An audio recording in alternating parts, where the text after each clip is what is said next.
So affirmations, a lot of times, if you try to start just reading affirmations you found online, or just, speaking in the mirror.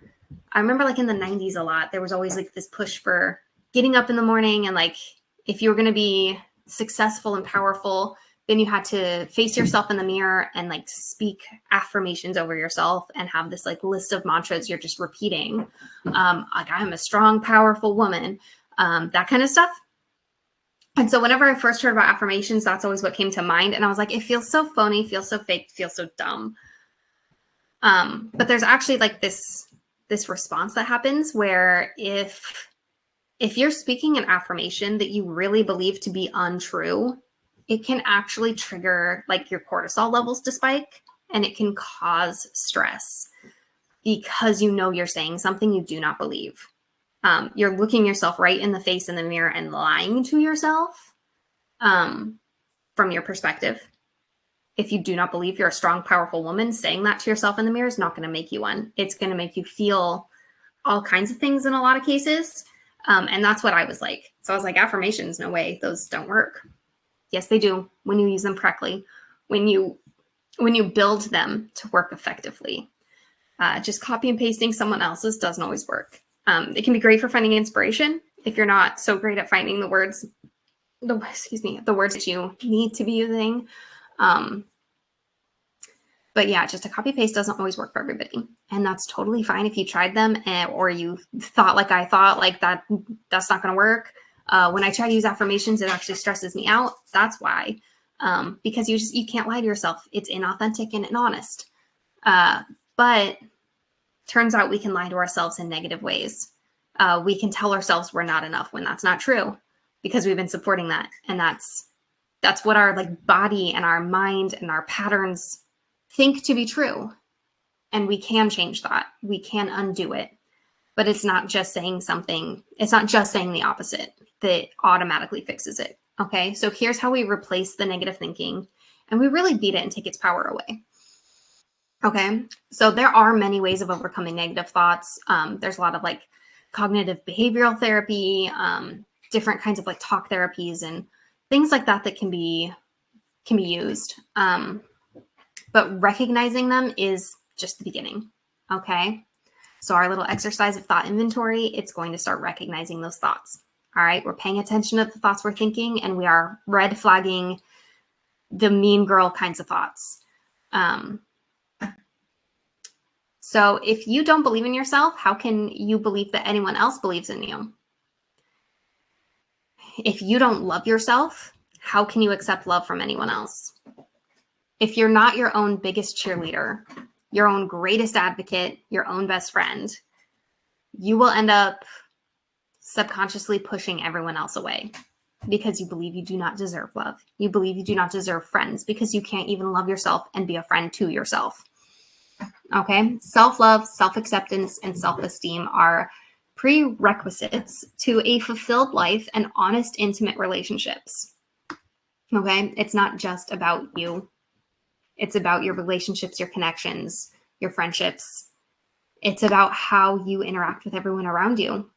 And we only accept the love that we believe we deserve. And that starts with how we love ourselves. All right. And there is a side note here that I want to add in, is that most of our irritation or dislike for other people tends to be rooted in what we can't accept in ourselves. And when you realize this, it's a game changer, because it's not just you, it's everyone else. When someone else has a problem with you, it's usually because they have a problem with themselves and they don't like what they relate to in you because they can't accept it in them. Learning to forgive yourself helps you to forgive others. It helps you to have so much more compassion and grace for other people when you can have compassion and grace for yourself. Okay? You see yourself at your worst. And if you can love yourself at your worst, then you can accept love from everyone else. You won't be pushing them away, building walls. Okay? So today we're going to focus on creating powerful and effective affirmations as our remedy to the negative thinking. Affirmations. So in order for these affirmations to really work, They have to be loaded, and they have to be meaningful, and they have to pack a big punch that renders that negative thinking incapacitated and unable to fight back. Okay. So one thing, side note, oftentimes I think of my negative thoughts as not part of me. I honestly think about like the negative, mean girl, bad thoughts that I don't want to have, especially when they are lies. I imagine like this black wisp that kind of like comes into your head, and I can choose to let it stay or I can choose to let it go. Like it's a separate entity from myself. They're just kind of ideas, they're thoughts, it's not me. Just because I have a thought doesn't mean it's mine, doesn't mean I have to keep it. Right? All right. So you take those negative thoughts that were in your thought inventory, the things you tracked, or the things that have already come up while you're sitting here listening to me, the things that are limiting beliefs or recurring negative thoughts, and we're going to investigate them. Okay. This is where the real homework, the real action task comes in. This is your third action task of the day, which is journaling. And you're really going to write it. You're really going to look at it and see it. We're going to dig deep. We're going to investigate. Okay. And you're going to journal about one thought, whatever the biggest one is, whatever the domino one is. Maybe one is triggering the others. Maybe there's one core thought that holds a lot of those other negative thoughts together, whatever it is.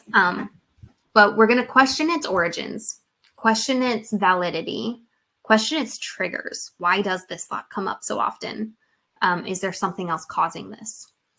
Where does this thought come from and why is it here? And what is this thought really trying to do for you? Because maybe you're thinking you're not good enough for something, you're not skilled enough for something, and it's really imposter syndrome, your nervous system trying to keep you safe. Okay?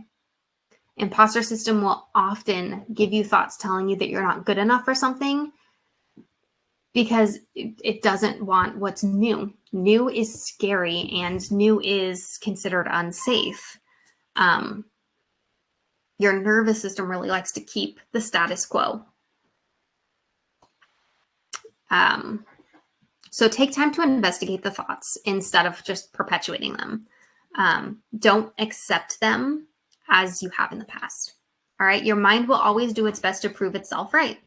So we're going to choose to think a new thought, and we're going to choose to find the evidence to support the truthful thought. Okay. So if you take that negative thought and you flip it to its truthful opposite, taking something like I am not enough, and it becomes I am enough. And then we're not just going to stop there. Okay. I am enough. That is an I am statement. That is an affirmation. That is something you can tell yourself. But if you don't have the evidence yet to support that, if you don't actually believe it when you say it, it's not going to do much for you. Okay. You can't just fake it till you make it here.